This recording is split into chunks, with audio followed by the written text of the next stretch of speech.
ક્યારે વિચાર્યું છે કે શૂન્યમાંથી બિલકુલ શૂન્યમાંથી એક આખું સામ્રાજ્ય કેવી રીતે ઊભું કરી શકાય? આજે આપણે વાત કરીશું છત્રપતિ શિવાજી મહારાજની. એ માત્ર એક રાજા નહોતા, પણ રણનીતિ, હિંમત અને નેતૃત્વનો કહી શકાય કે એક જીવતો જાગતો પાઠ હતા.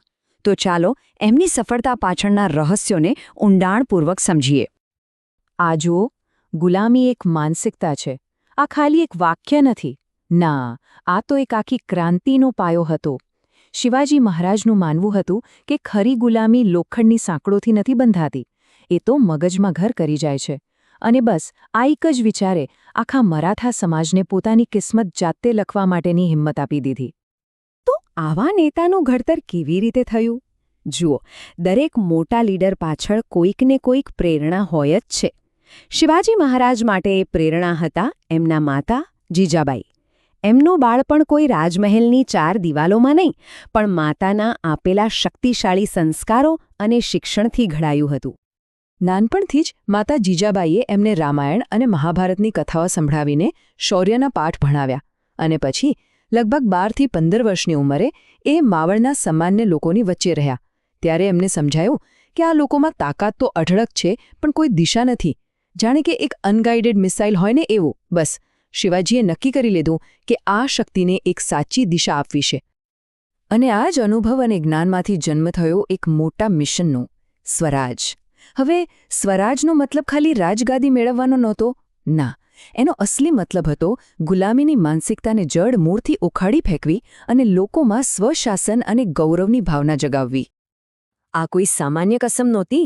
એક મંદિરમાં શિવલિંગ પર પોતાના લોહીનો અભિષેક કરીને યુવાન શિવાજીએ શપથ લીધા. એમણે સ્વરાજ માટે પોતાનું આખું જીવન સમર્પિત કરી દીધું. અને કહી શકાય કે બસ એ જ ક્ષણથી એમની ક્રાંતિકારી સફરની સાચી શરૂઆત થઈ. પણ આ સફર સહેલી નહોતી. પડકારો જુઓ. પૈસા? બિલકુલ નહીં. સૈનિકો? મુઠ્ઠીભર. કોઈ મોટો રાજા મહારાજા સાથ આપવા તૈયાર? કોઈ નહીં. સાધનો? લગભગ શૂન્ય.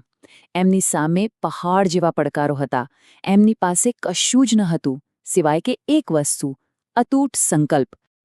તો સવાલ એ છે કે આટલા ઓછા સાધનો સાથે આટલા મોટા મોટા સામ્રાજ્યોને એમણે ટક્કર આપી કેવી રીતે? આનો જવાબ એમના તેજ દિમાગમાં, એમની રણનીતિમાં છુપાયેલો છે. જુઓ, શિવાજી મહારાજ ખાલી એક બહાદુર યોદ્ધા નહોતા, એ એક અનોખું મિશ્રણ હતા.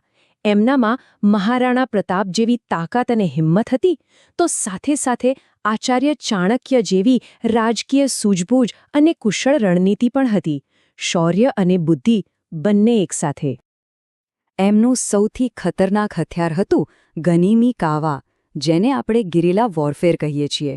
એ શું કરતા? પહાડોમાં છુપાઈ જતા અને દુશ્મન જ્યારે બેધ્યાન હોય ત્યારે અચાનક ત્રાટકતા.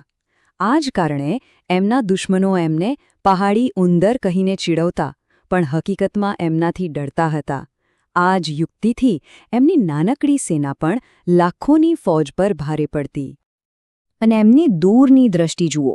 શિવાજી મહારાજ સમજી ગયા હતા કે લડાઈ ખાલી જમીન પર જીતીને કામ નહીં ચાલે, દરિયા પર પણ કબજો હોવો જરૂરી છે. આને કહેવાય પોર્ટફોલિયો ડાયવર્સિફિકેશન. અને એટલે જ એમણે ભારતનું પહેલું શક્તિશાળી નૌકાદળ એટલે કે નેવી તૈયાર કરી. આ જ કારણ છે કે આજે પણ એમને father of the Indian navy તરીકે ઓળખવામાં આવે છે. હવે એક પરિસ્થિતિ વિચારો. કોઈ દુશ્મન છે જે તાકાતમાં તમારા કરતાં 3 ગણો મોટો છે અને તમને શાંતિ વાર્તા માટે બોલાવે છે. શું કરશો?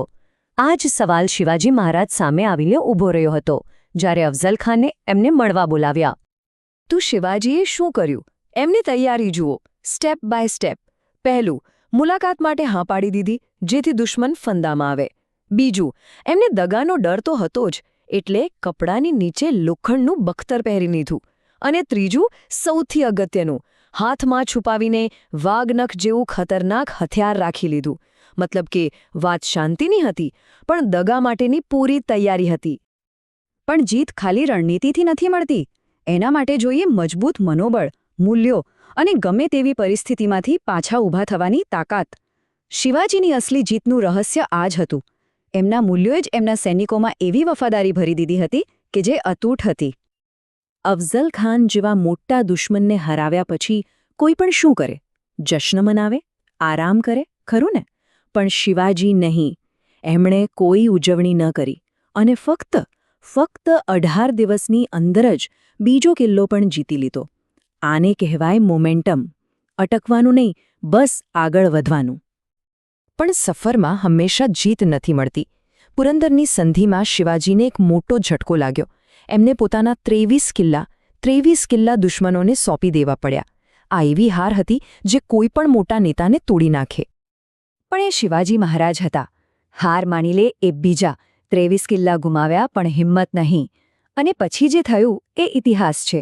આવનારા અમુક જ વર્ષોમાં એમણે 360થી પણ વધારે કિલ્લાઓ જીતી લીધા. આને કહેવાય અસલી કમબેક. જીતવું એક વાત છે, પણ કેવી રીતે જીતવું એ બીજી વાત છે. શિવાજીએ પોતાના શાસન માટે એક કડક આચાર સંહિતા બનાવી હતી. એ સ્પષ્ટ હતું કે લડાઈ અત્યાચારી શાસકો સામે છે, કોઈ ધર્મની વિરુદ્ધ નથી. સ્ત્રીઓ, બાળકો અને કોઈ પણ ધર્મના પૂજાસ્થાનનું અપમાન કરનારને કડકમાં કડક સજા મળતી. આ જ મૂલ્યો હતા જે એમના સ્વરાજનો સાચો પાયો હતા અને એમને લોકોના દિલોના રાજા બનાવતા હતા. તો આટલી સદીઓ પછી પણ શિવાજી મહારાજના જીવનમાંથી આજના જમાનામાં શું શીખી શકાય છે? ચાલો, એમના નેતૃત્વના અમુક મુખ્ય પાઠ પર નજર કરીએ. તો આ છે શિવાજી મહારાજના નેતૃત્વના 5 મુખ્ય સૂત્રો. પહેલું, તમારું શા માટે એકદમ સ્પષ્ટ રાખો. એક મજબૂત મિશન પહાડ પણ હલાવી શકે છે. બીજું, હંમેશા અલગ રીતે વિચારો. સાધનો ઓછા હોય તો બુદ્ધિનો ઉપયોગ કરો.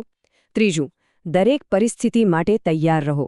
ચોથું, નિષ્ફળતાથી ડરો નહીં, એને એક મોટા કમબેકની તક સમજો. અને પાંચમું અને સૌથી અગત્યનું, હંમેશા મૂલ્યો સાથે નેતૃત્વ કરો. કારણ કે સાચી વફાદારી અને આદર એનાથી જ કમાઈ શકાય છે. આ પાઠ આજે પણ એટલા જ લાગુ પડે છે. અને અંતે એક સવાલ જે વિચારવા જેવો છે.